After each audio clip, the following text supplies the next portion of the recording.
What is air pollution?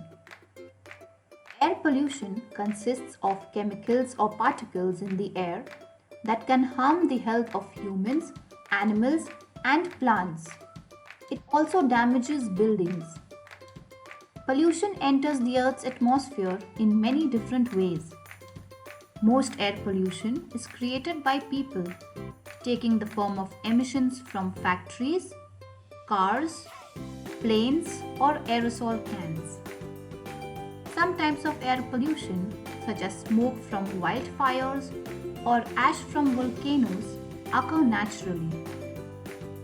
Heating a house by burning substances such as kerosene, wood, and coal can contaminate the air inside the house. People experience a wide range of health effects from being exposed to air pollution.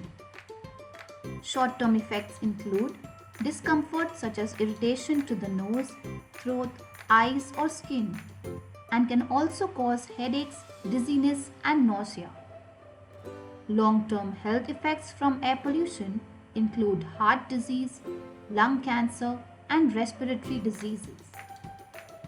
Air pollution can directly contaminate the surface of bodies of water and soil. Like humans, animals can suffer health effects from exposure to air pollution. Birth defects, diseases, and lower reproductive rates have all been attributed to air pollution. Global warming is an environmental phenomenon caused by air pollution. It refers to rising air and ocean temperatures around the world.